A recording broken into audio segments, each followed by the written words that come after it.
Баршаңызға сәлем. Бүгін бізде математика пәні 3 сынып 99 сабақ.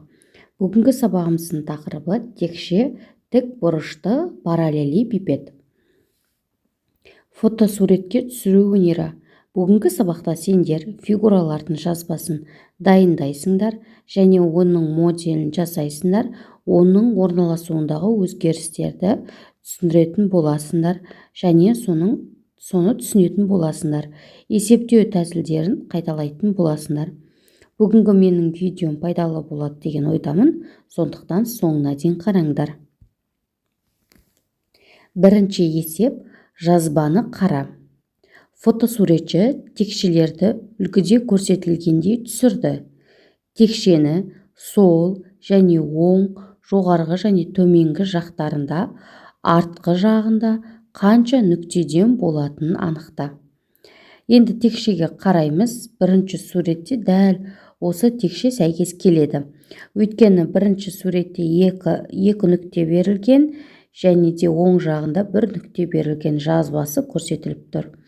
Екінші суретте де дәл солай жазбасы сәйкес келіп тұр.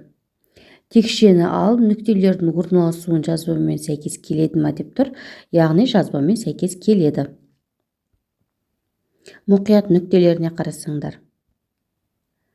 Екінші есеп: артық текшені тауып, оның номерін жаз.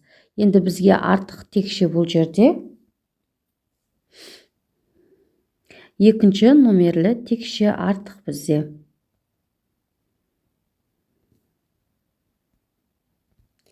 Үшінші есептің А тапсырмасы: қорапты қолыңа алып, тік бұрышты параллелепипедтің қанша төбесі, жақтары, қабырғалары болатын анықтауларын қажет. Енді бізде төбесі 8 төбесі болады, 6 жағы болады және қабырғалары 12 болады. Ә тапсырмасында текшенің бірдей жақтарына түсі бірдей қағазды желімде. Ол үшін қандай тік бұрыштар қиып алу керектігін ойлан.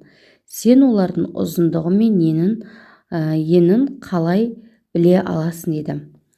Енді біз қазір сендер үй тапсырмасы ретінде алсаңдар да болады.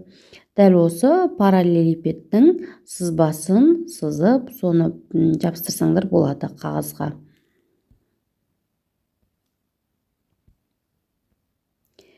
Ұзындығы мен енін білу үшін сендер өздеріңе қажетті осындай тік бұрышты параллелепипедтен тұратын қағазды, қорапты алып, соның ұзындығын, енін, биіктігін өлшесеңдер болады.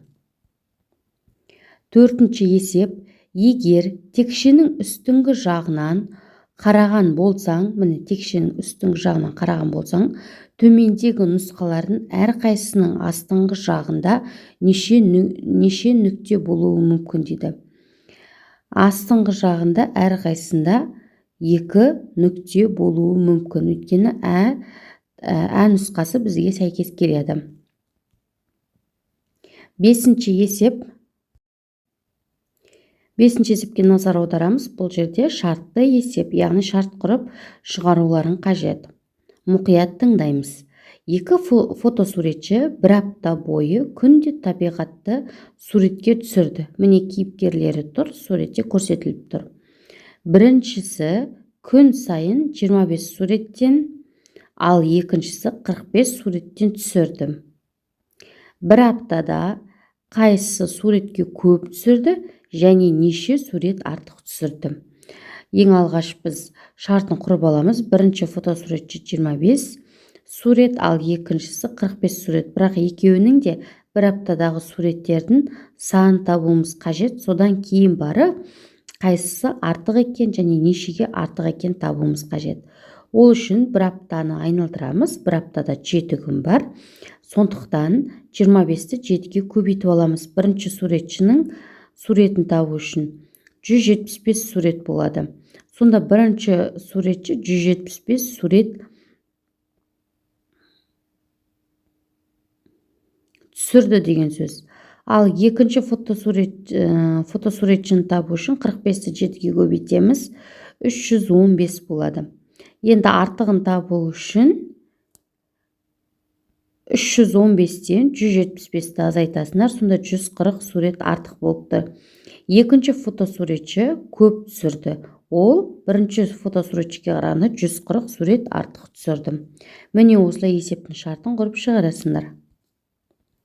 Алтыншы есеп өте оңай есеп, өйткені бұл есеп бізде жиі беріледі. Сызба бойынша өрнек құрастырып, амалдардың орындалу тәртібін белгіле. Бірінші ретмен орындаймыз. 480-ді 8-ге бөлесіңдер, 60 шығады. 60-ты 6-ға бөлсеңдер, 10 шығады. Енді оң жақтағы 540-ты 6-ға бөлесіңдер, 90, 10-ға 90-ды қосасыңдар, 100 болады.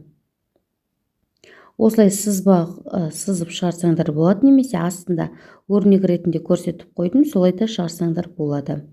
Өздеріңе қай жолы ыңғайлы, сол жолмен шығарыңдар. Жетінші есеп, әр фигурада қанша текшеден бар? Өзің фигура құрастыр. Оның неше текше пайдаланғаныңды досың санасын. Енді орындықпен құрмет көрсету тұғыры. Орындықтарды санауымыз қажет, яғни бірінші 3 текшеден тұрады. 3 текшеден бізде 6 текше берілген. Астыңғы жағында жалпы 3 текшеден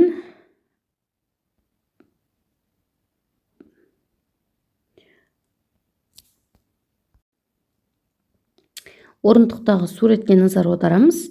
Бұл жерде екі қатардан берілген. Бірінші астыңғысын табуымыз қажет. Бір қатарда 9 текше берілген. 3-3-ке көбейтсеңдер 9 болады. Қосудың тиімді тәсілі көбейту. Яғни екі қатар болғандықтан 9-ді 2-ге көбейткен кезде 18 болады. Енді үстіңгі текшені санаймыз. Bir қатарда 3 текшеден 3 қатар берілген. 3-3-ке көбейтеміз 9, 18-ге 9 90 кезде 27 болады. Демек орындық 27 текшеден тұрады деген сөз.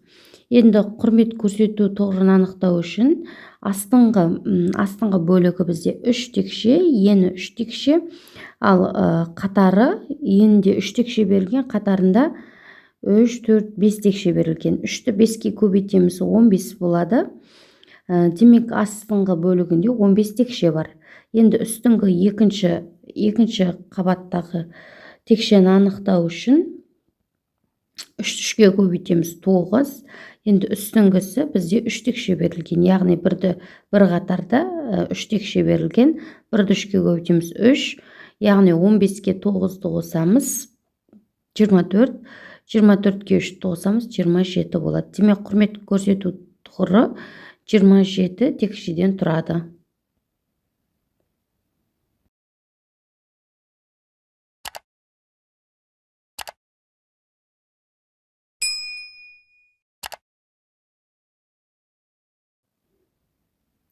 Бүгінгі сабағымыз осымен аяқталды. Келесі сабақта кездескенше сау болыңдар.